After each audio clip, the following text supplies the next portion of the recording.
English translation. Having known by way of experience the 7 kinds of Dharma called factors of enlightenment, which destroy all suffering of beings who wander through the samsara rounds of rebirth, which defeat the army of Mara, the evil one. The excellent person were liberated from the 3 kinds of existence. They have reached Nirvana, where there is no rebirth, aging, disease, death, and danger. O good people, let us recite this Bojjhangha Sutta, which is endowed with the aforementioned attributes, which give not a few benefits, which is like a medicine and mantra. These 7 factors of enlightenment, namely mindfulness, investigations of Dharma, effort or energy, cess, tranquility, concentration and equanimity, which are well expounded by the all-seeing sage, promote, when practiced repeatedly, penetrations of the truth, cessation of suffering, and knowledge of the path. By this utterance of truth, may there always be happiness for you. Once when the Lord saw Moggallana and Kassapa being unwell and suffering, he preached the 7 factors of enlightenment. They, having rejoiced at the discourse, immediately were free from disease. By this utterance of truth, may there always be happiness to you. Once when the kings of the Dharma was oppressed by disease, yet the Venerable Chonda recited the discourse successfully, having rejected the discourse, was immediately cured of the disease. By this utterance of truth, may there always be happiness to you. The diseases of the 3 great sages that were eradicated reached a stage of never occurring again, like the mental defilements eradicated by the path. By this utterance of truth, may there always be happiness to you.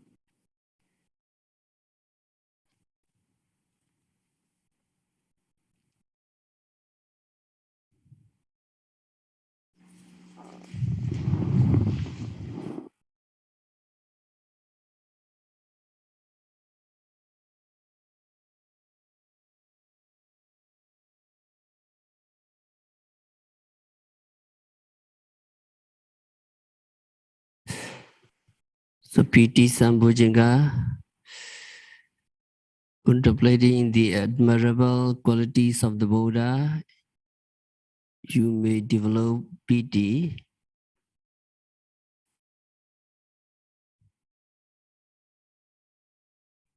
The commentary mentions 11 supportive conditions for pity. Buddha knows to recollect the qualities of the Buddha. Dhamma knows to recollect the qualities of the Dhamma. Sangha knows to recollect the qualities of the Sangha. Sila knows to recollect the qualities of one's morality. Jaga knows to recollect the qualities of one's generosity. Devata knows to recollect the qualities to be reborn in devas, celestial beings. And Upasama knows to recollect the subsidence of mental defilements. Upasama knows etc. So today we go Dhammanosati, Swakato, Bhagavata, Dhammo, Sanditiko, Akaliko, etc. Six qualities of the Dhamma. Sanditiko Dhamma is what you can really experience. Buddha just say that if you practice Dhamma, you will experience the taste of Dhamma. You yourself will see whether right or wrong, good or bad, beneficial or not. So it is very fair and very profitable, the Dhamma. This Dhamma includes Mega Phala Nibbana, which characterize the noble people such as the fully enlightened Buddha, Arahants, and all enlightened individuals or Ariyas. The Dhamma, Megaphala, and Nibbana comes into existence in anyone who practice. Dhamma is not what to memorize. Dhamma is not to what to keep in our library or in our bookcase. Dhamma is not what to enshrine in the famous pagoda.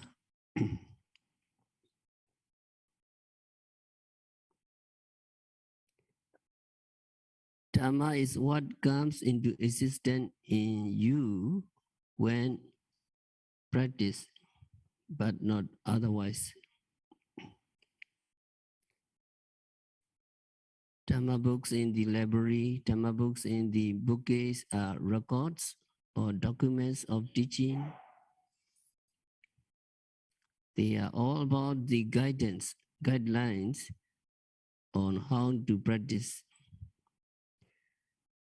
Very complete teaching, Pali text, Atthakatha and Dika, commentary and sub-commentaries. So if we practice Sila, Sila virtue will come into existence in us.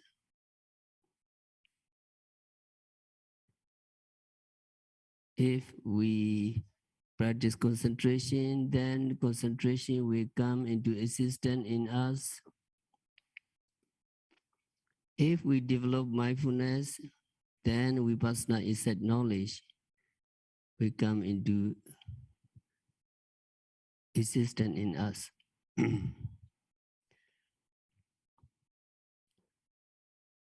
When yogi's development of mindfulness culminates in Megaphala enlightenment, the Megaphala will come into existence in yogi.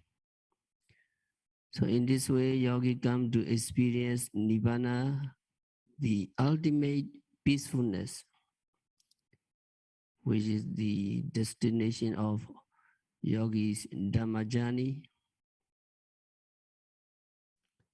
So recollect this quality of Dhamma that characterize Ariya Pukla, noble ones.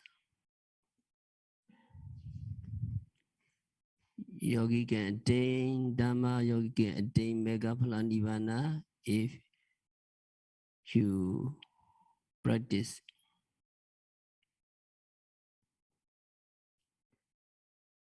So this quality, Sanditika, very clear.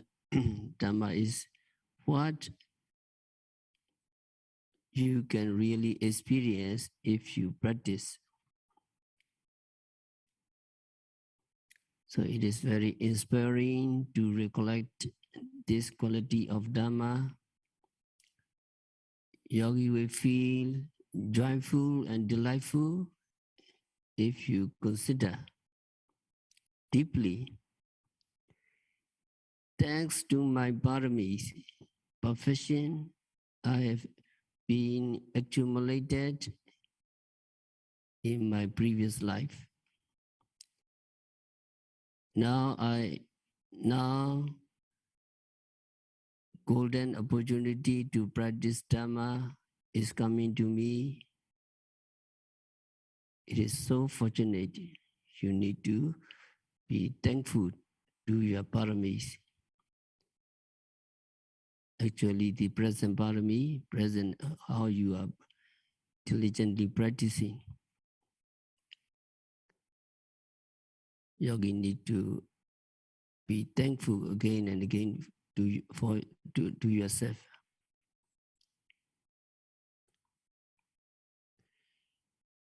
Another quality is akaliko. The Dhamma brings its benefits in no time.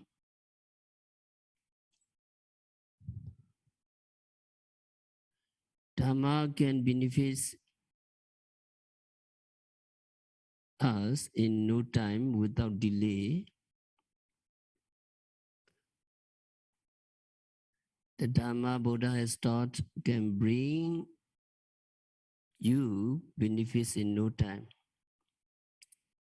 If you practice right now, you gain benefits right now.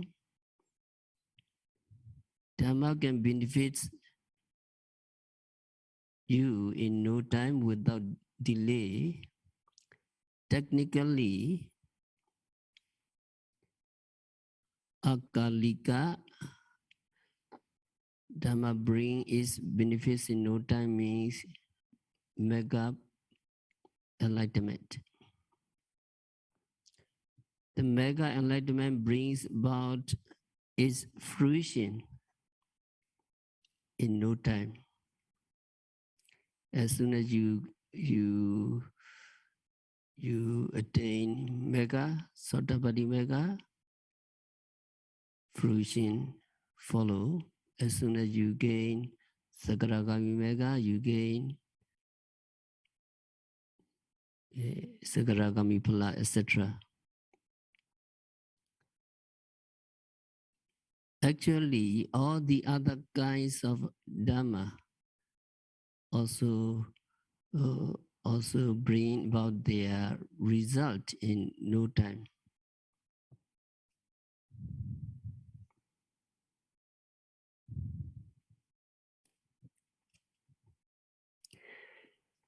If you practice Sila right now,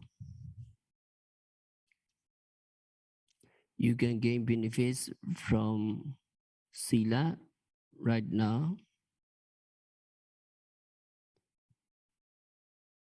Or you observe 8 precepts,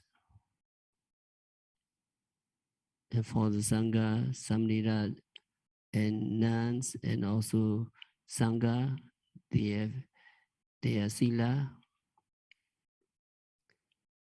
By observing Sila, they can gain mental purification, gratification, freedom from blame, and acquisition of reputation, etc.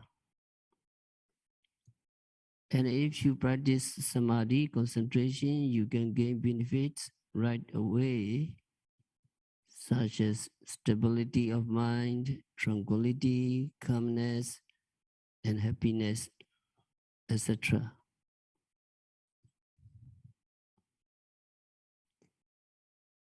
The more concentration you develop, the calmer and happier yogi would become. Now you are practicing Vipassana meditation diligently. If you practice Vipassana moment by moment, you can distinctively see Namarupa psychophysical phenomena. You see their impermanence, you see their unsatisfactory nature and non-self nature. And you can experience Nibbana when you accomplish your practice. So Buddha guarantee that this is the only way. If you practice this way, you will reach Nibbana. So you start getting these benefits progressively as soon as you practice.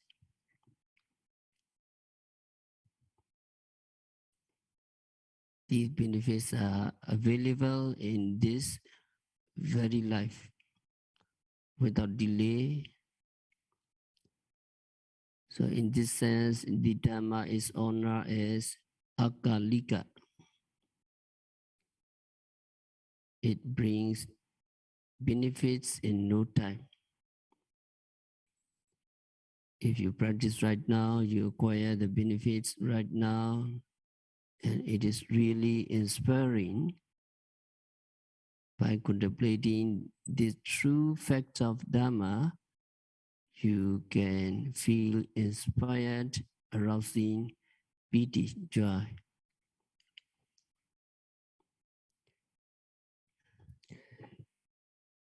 And also Vipassana meditation and Metta meditation you practice in this retreat,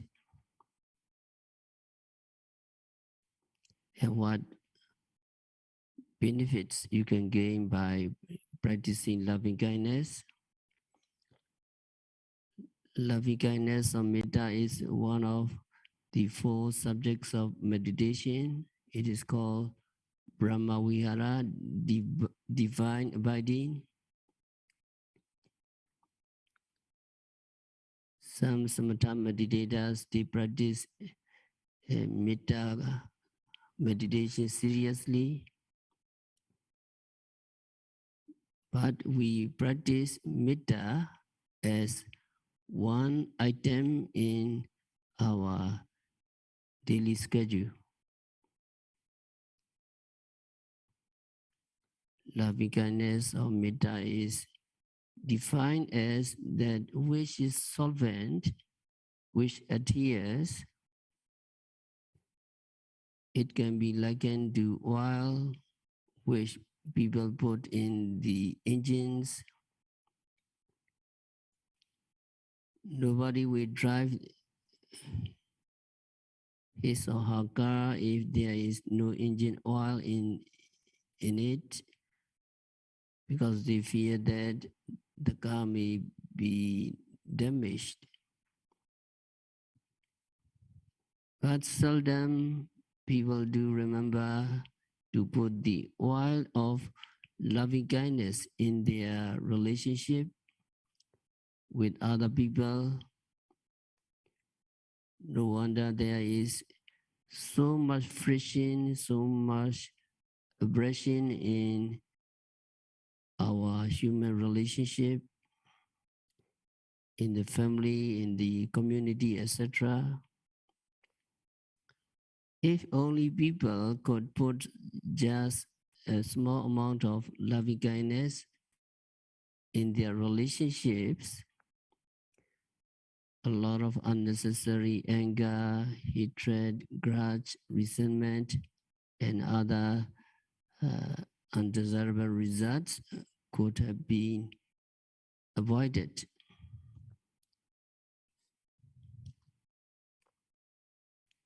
So metta is a wholesome desire for the well-beings of all beings. It is a desire which is not associated with lust or craving or attachment, but a pure good intention for all beings to be healthy, happy, and peaceful. When metta is in your hearts, you feel peaceful, and then vibration of peacefulness reach out to those beings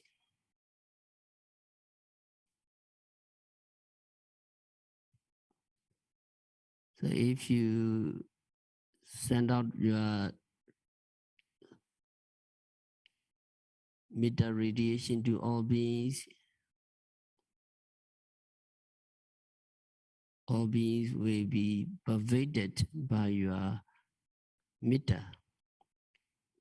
And this radiation will create a friendly and peaceful atmosphere among all beings so that harmony prevails in all our relationship. When we practice loving kindness, we begin with ourselves. Awirahomi, Abhyabichahomi, etc. We begin with wishing health, happiness, and peacefulness for ourselves.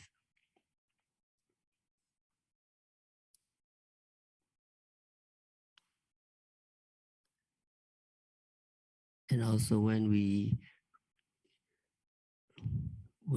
radiate loving kindness, we need to be aware of Namarupa because all the yogis are mainly Vipassana practitioner.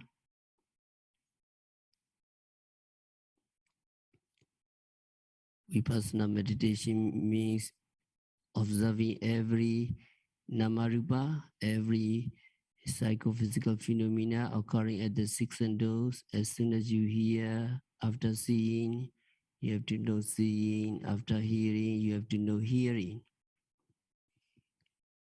Now, when you start to radiate metta, desire to send metta, desire to radiate, you need to be aware. And then physical body, physical body, and then you radiate Awira Hondu. You have to be aware of the radiating mind, your physical body, and the sound wave. As soon as you radiate, the radiating mind, physical body, and sound wave disappear. Abhya Bija Hondu, desire to radiate, and physical body, you need to be aware. And then radiating mind, physical body, sound wave disappear. Aniga Hondu, Sukhi Adana Bariharandu. So in every activities, in every radiations of loving kindness, you need to be aware of desire to radiate your physical body and radiating mind, your physical body and sound wave, they disappear. Everything disappear, you need to be aware during your radiating metta. So that is, you are practicing samatha and vipassana, metta and vipassana together. This is very powerful.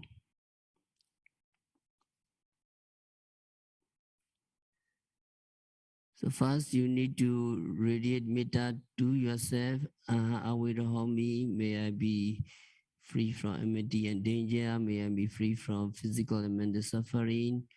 May I take care of myself happily.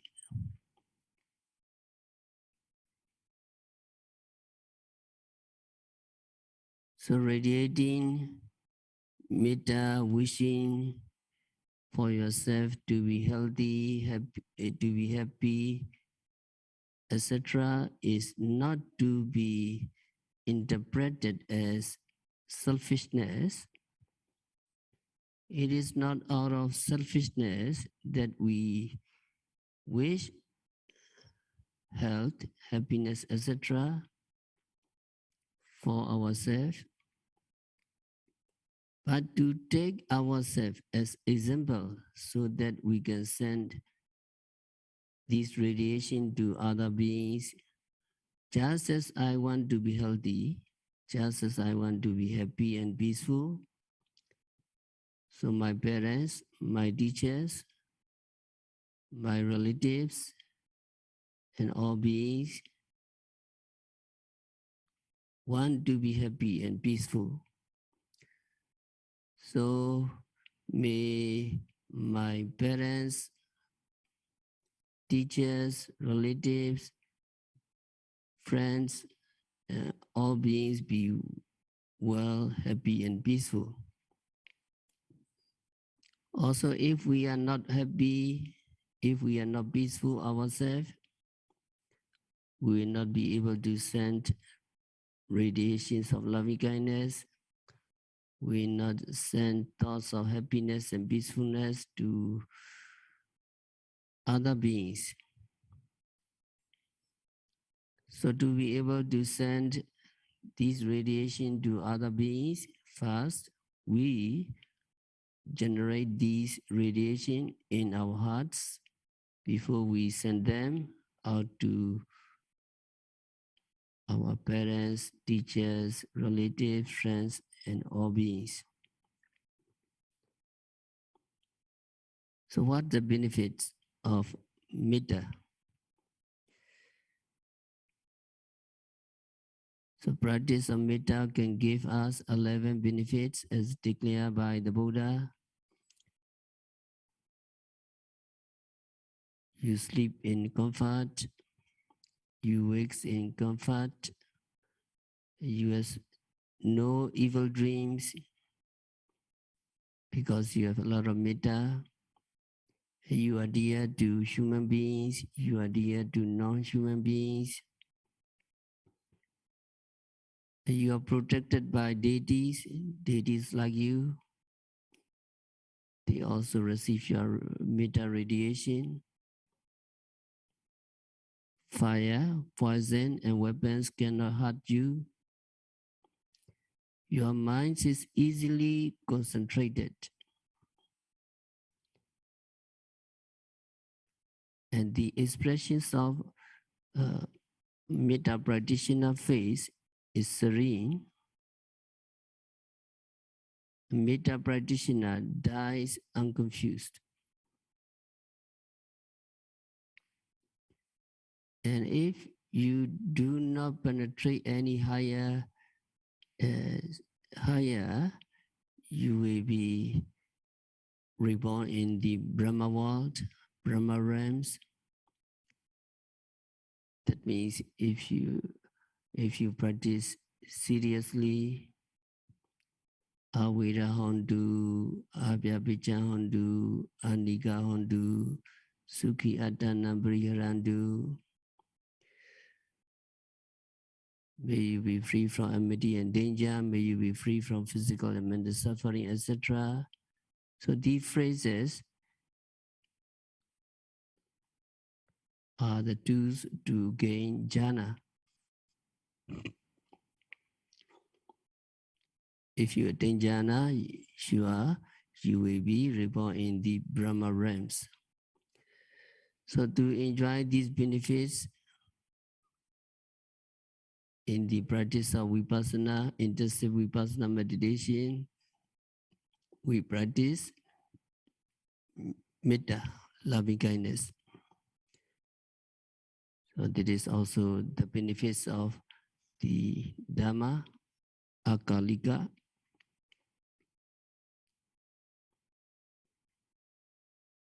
And also another thing is Maranasati. It is important when the practitioner understands the nature of death, nature of the Namarupa,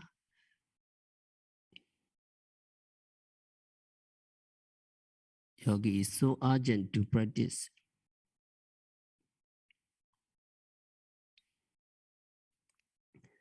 So meditation on death is not vipassana meditation. It is one of the 40 subjects of samatha meditation, but it is beneficial to practice in the intensive retreat.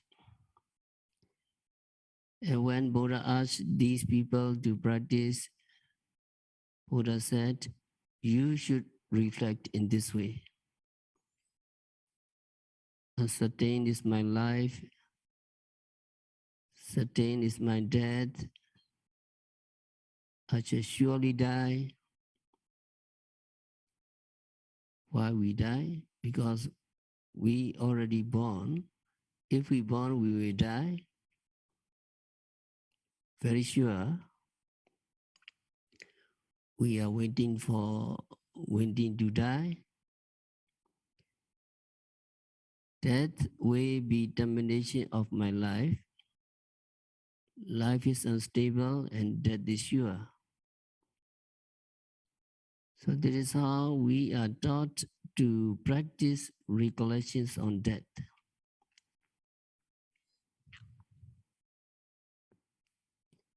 And the commentary says that when people practice meditation on death, they can get benefits.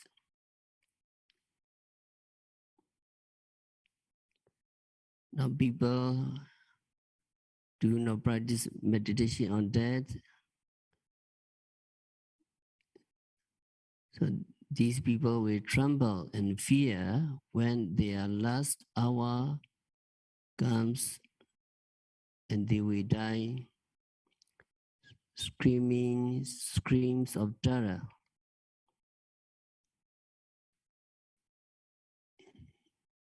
It is like a man having no stick when he see a snake.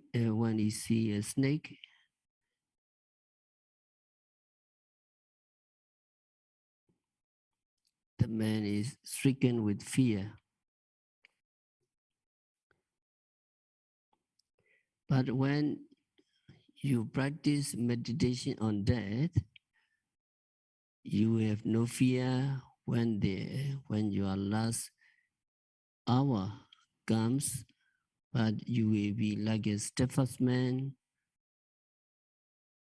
who's seeing a snake, even from a distance. You take it up with a stick and toss the snake away. So Buddha said, practice meditation on death.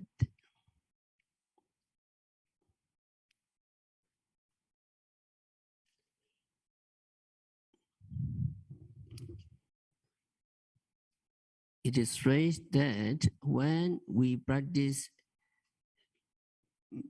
meditation on death, we lose fear of death, not altogether, but we lose some fear of death.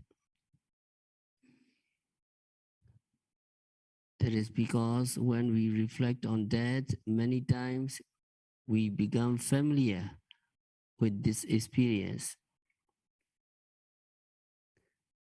So when it really comes, we'll be able to face death without much fear. So Buddha's method is to meet death face to face rather than to run away from death. Buddha's advice may be quite the opposite of what people are doing nowadays. Nowadays, people don't want to hear about death. We don't want to think about death. Although we don't want to think about death, death is certain that will come us,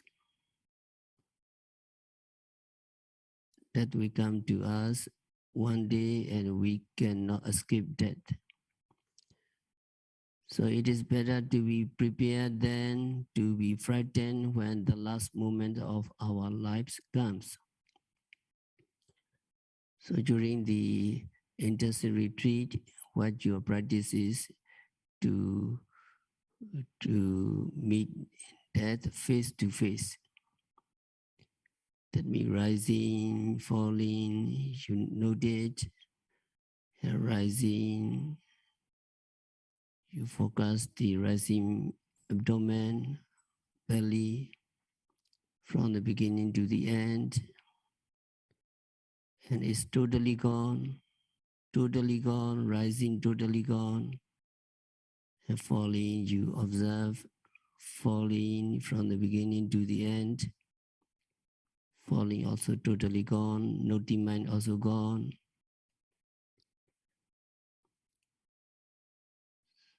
So when we practice meditation, you can see that kinds of nature empirically. Nature is very clear. When yogi reach the Bojjhanga stage, very clear, dissolving, disappearing. So these are the results of the Dhamma, other Dhammas, and many benefits are there. So another outstanding characteristic of Dhamma, we need to continue.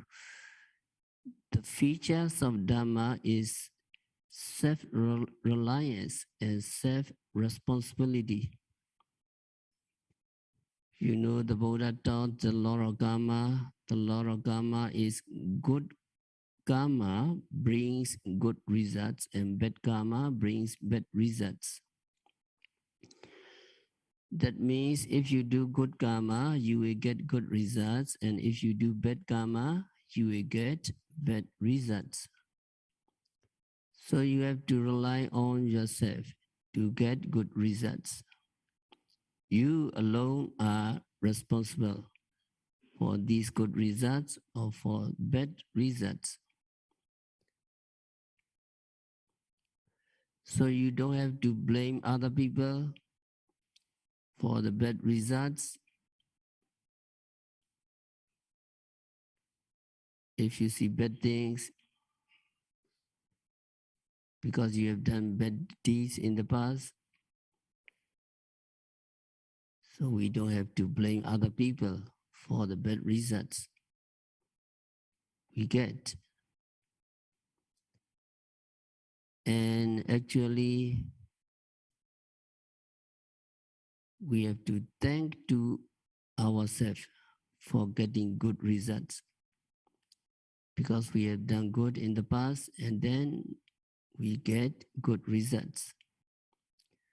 So in Buddhism, in Dhamma, self-reliance or self-responsibility is an important factor. Buddha wanted us to rely on ourselves and not rely on others.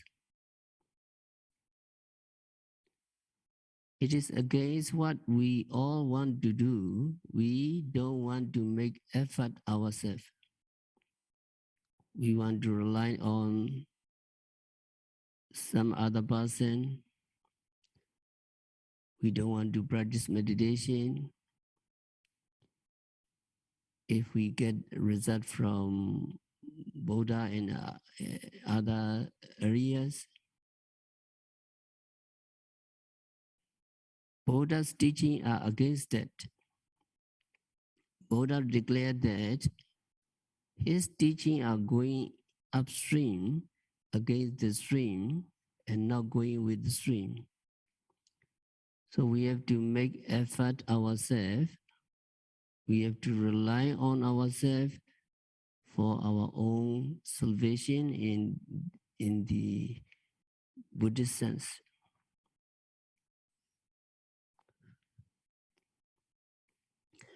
Not long before he passed away, Buddha advised his disciple with these words: live with yourself as an island, live with yourself as refuge, and have no other as refuge. Take yourself to be an island, take yourself to be a refuge. Do not take any other person, or do not take any other things as refuge. Then he continued, live with the Dharma as your island, live with the Dharma as your refuge, and have no other as refuge.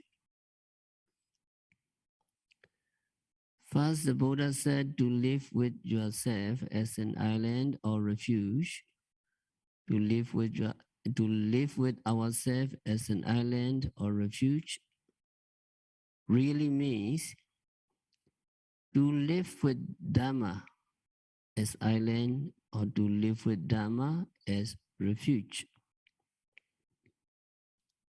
What that means? That means to practice Dhamma. When we practice Dhamma, we are living with ourselves as refuge. We are relying on ourselves and not on any others. So Buddha urged his disciple to rely on themselves and to have no other as refuge. It might seem to be in conflict with us Buddhists taking refuge in the Buddha, refuge in the Dhamma, refuge in the Sangha, Buddha Saranang Gacchami, Dhamma Saranang Gacchami, etc. And we say that only those who take refuge in the Buddha, Dhamma, and Sangha are Buddhists. Taking refuge in the Triple Gem and taking oneself as refuge are two different. Taking refuge in the Triple Gem, Buddha, Dhamma, Sangha really means recognizing the Buddha, Dhamma, and Sangha, regarding the Buddha, Dhamma, Sangha as our Dhamma guides or our Dhamma teachers. It is not to rely on Buddha, Dhamma, Sangha totally and do nothing. It is not.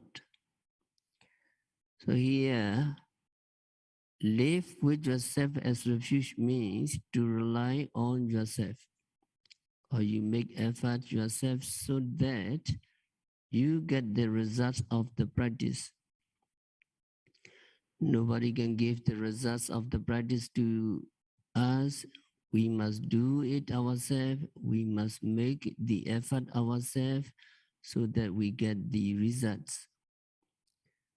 So these two statements, to take refuge in the Buddha, Dhamma, Sangha Triple Gem and to take refuge in oneself, are two different things. And Buddha said in the Dhammavada, oneself is one's savior, for whom others should be the savior. That means we alone can save ourselves and nobody else can save us. It is very important. Our desire is to be saved by the Buddha, but what the Buddha was saying is that you alone are your savior. That means I am not your savior. I cannot save you. You must save yourself. So why did Buddha say this? You must save yourself and there is no other that can save you. Because saving oneself means getting rid of mental defilements.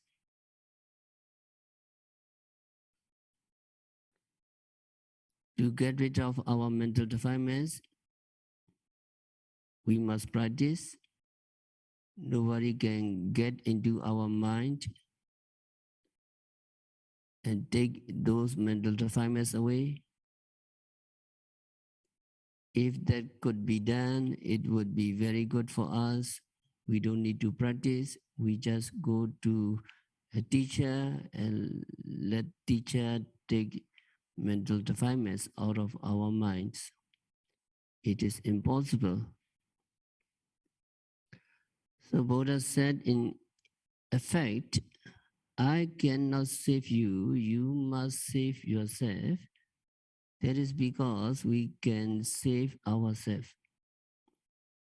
Only we can do something to rid our minds of mental defilements, so no other person can do it for us.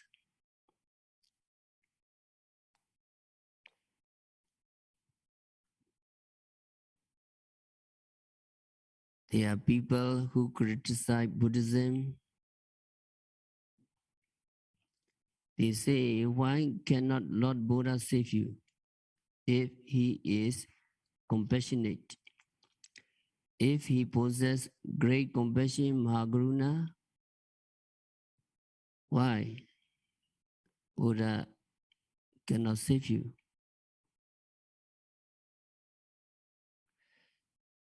That means Buddha had compassion for all beings without exception. Buddha did not save beings simply because it was impossible to save other beings. If it were possible for Buddha to save beings, then Buddha would have saved all beings. The very purpose of making aspiration for Buddhahood and trying to become a Buddha is to save beings. But here we must understand saving in a Buddhist sense, and that is helping beings to save themselves. Buddha said, with oneself well controlled, one obtains a savior difficult to find. So if you want to get a savior who is difficult to find, you must control yourself.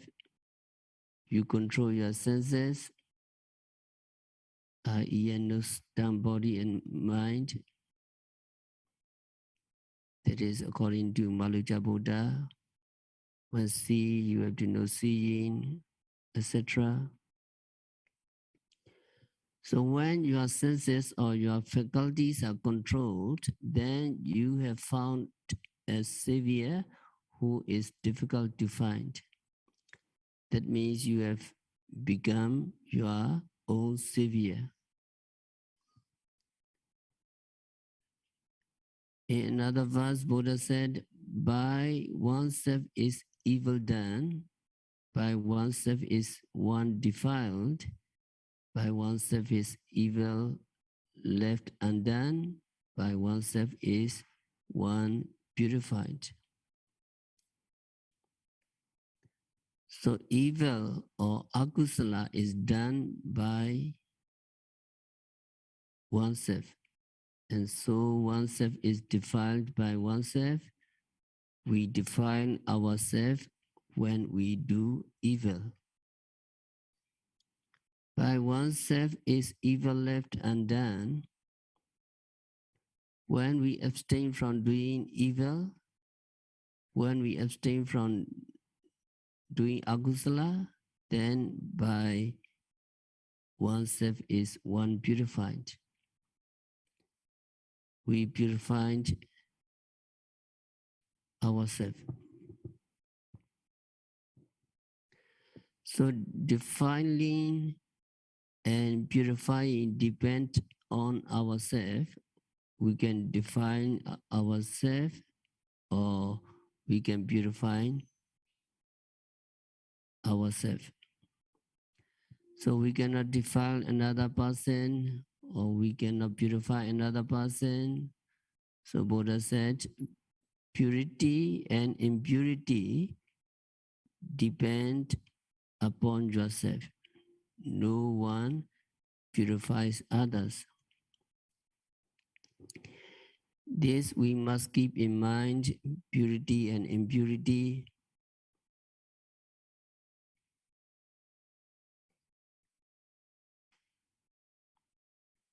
Purity and impurity depend upon ourselves. No one purifies another. Purity and impurity depend on ourselves. So we can make ourselves pure or impure. No one purifies another, so no one can purify another person. That means no one can purify another person's mind of mental defilements.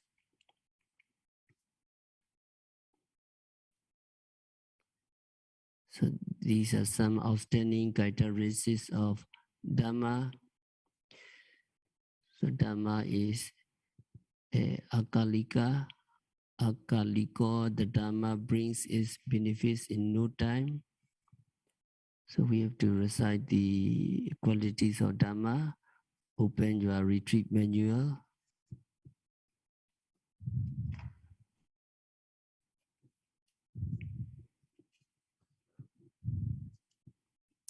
Page 11.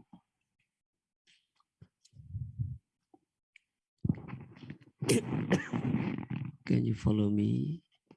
Swakado Bhagavata Dhammo Sandaitikam Akalikam Ehi Pasikam Opaneyikam Pajatam Vedidabo when you hear. English translation, follow me. Well expounded is the teachings of the Buddha. Self-evidence can be experienced by oneself. Immediately beneficial here and now without delay. Worthy to invite one to come and see through empirical knowledge. Worthy to keep and carry with oneself. Worthy for wise people to experience individually. So these are the Dhamma qualities. We will continue next time. We have to stop our discourse for today. May you develop 7 Bojjhangha, Sati Sambojjhangha, Dhamma Vijaya, Viriya, Piti, Pasati, Samadhi, and Upeka Sambojjhangha. May you practice Dhamma very well by practicing Satipatthana Vipassana meditation by noting, rising, falling, sitting, touching, seeing, hearing, walking, stretching, etc. continuously and meticulously. May all yogis be liberated from all suffering. May all yogis realize the real peace in the very near future.